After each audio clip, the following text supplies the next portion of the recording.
KBC में करोड़पति पति। सूरज के जीवन का एक ही फंडा था कि मेहनत तो गधा भी करता है, घर बैठे जो कमाए समझदार वही होता है। इसीलिए उसने कभी नौकरी ही नहीं ढूंढी। इस बात से हालांकि उसकी पत्नी शिखा बिल्कुल भी अग्री नहीं करती थी, पर फिर भी सूरज को समझाना बेकार था। टीवी में कैसे बनोगे करोड़पति का ऐड देखकर उसे लगा कि बस अब तो घर बैठे ही वो करोड़पति बन सकता है, और उसके पीछे उसने अपने सारे सोर्सेस एक्टिव कर दिए। 2 हफ्ते में उसके कलीग के साले के पड़ोसी के बेटे का सोर्स निकलता है जो कि उसे शो में पहुंचा सकता है, और सूरज उससे मिलने चला जाता है। अच्छा, तो हमें मुकेश जी बता रहे थे कि आप हमें शो में पहुंचा सकते हैं। हाँ, उसमें कोई तकलीफ नहीं है। मैं कल अगर कोशिश करूँ तो इसी महीने में आपका नंबर आ जाएगा। अरे ये तो बहुत बढ़िया हो गया। अच्छा, वो सिलेबस और क्वेश्चन पेपर का कोई जुगाड़ है क्या? उसका तो कोई जुगाड़ नहीं है। तो वो वाकई में कुछ भी पूछ सकते हैं? हाँ, वो तो बच्चन जी पर है, जो पढ़ते हैं वो पूछ लेते हैं। पहली कोशिश फेल होने पर अब सूरज के सामने एक बहुत बड़ा सवाल था कि आखिर जवाब कहाँ से लाए। तब शिखा ने एक सजेशन दिया, क्यों ना सूरज अपने चचेरे भाई सुमित से मदद मांगे, जो कि यूपीएससी की तैयारी कर रहा था। हालांकि इतनी मेहनत करना सूरज को समझ में नहीं आता था, पर कोई और रास्ता ना मिलने पर वो आखिर सुमित से बात करता है। अरे सुमित, हमारा कैसे बनोगे करोड़पति के लिए सिलेक्शन होने वाला है। तुम हमें थोड़े चिट बनाने में मदद करोगे क्या? अरे भैया, चिट बनाए तो सालों हो गए, उसमें हमारा एक्सपर्टीज नहीं है, बल्कि आप बोलो तो हम आपकी पढ़ने में जरूर मदद कर सकते हैं। हट, कैसी अनाप शराब बातें कर रहा है तू।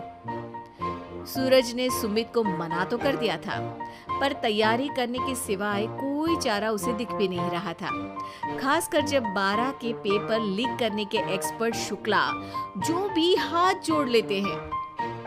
आखिर सूरज को सुमित के पास जाना ही पड़ा, और उसने सुमित और शिखा से वादा किया कि वो बहुत मेहनत करेगा।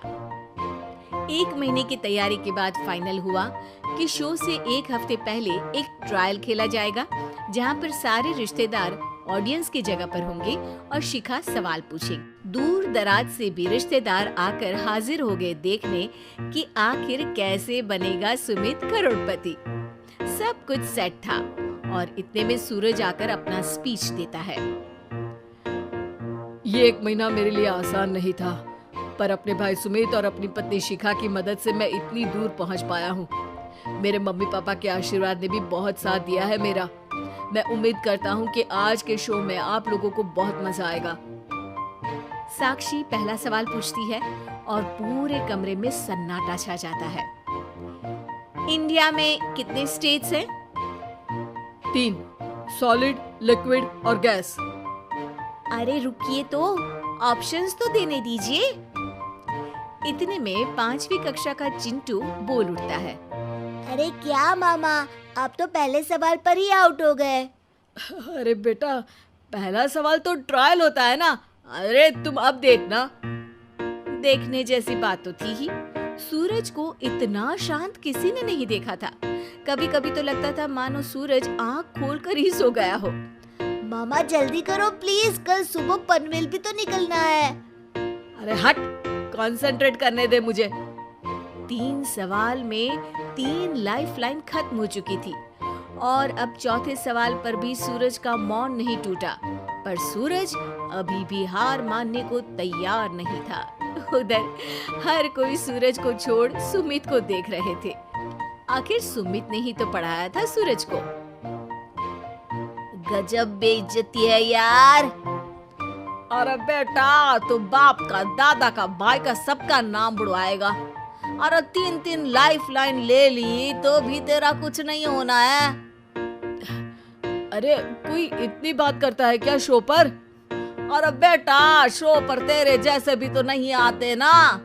सूरज की ये जंग आखिर 1 घंटे बाद 5वें सवाल पर खत्म हो गई, जब उसने इंडिया के नेशनल बर्ड का नाम कहा, कौवा। अरे बेटा, मजा तो बहुत आया, बस थोड़ा टाइम पर खत्म होता तो आनंद भी आ जाता। ताने बारिश के बूंदों की तरह बरस रहे थे और सूरज को भी समझ आ रहा था कि ये करोड़पति बनना शायद उसके बस के बाहर की बात है। पर वो आखिर ये बात मान कैसे लेता? वो सख्त लौंडा जो ठहरा, उसने सोचा कि बेइज्जती तो हो ही चुकी है, पर अगर मैं हार नहीं मानूं तो शायद कुछ हो सकता है। शिखा, तुम देखना, असली शो में आग लगा दूंगा, आग, करोड़पति बनूंगा मैं। हाँ, सब्जियां खत्म हो गई है घर पे, ले आओ। पहले पति बन जाओ, फिर करोड़पति बनना। अरे गजब बेइज्जती है यार। बेटा, अभी तो घर पर ही हुई है, 1 हफ्ते में तो तुम देश के सामने करवा कर आओगे। वैसे जब टीवी पर जाओ ना, तो बस अपने मम्मी का ही नाम लेना, ठीक है? कोई पूछे तो बोलना कि पापा नहीं है मेरे। अरे पढ़ाई की, पेपर निकलवाए, इतने सारे लोगों को खाना खिलवाया, क्या फर्क पड़ा?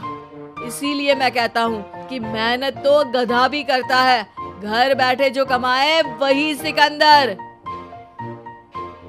लेकिन मामा, गधे भी जानते हैं कि हमारा राष्ट्रीय पक्षी मोर है।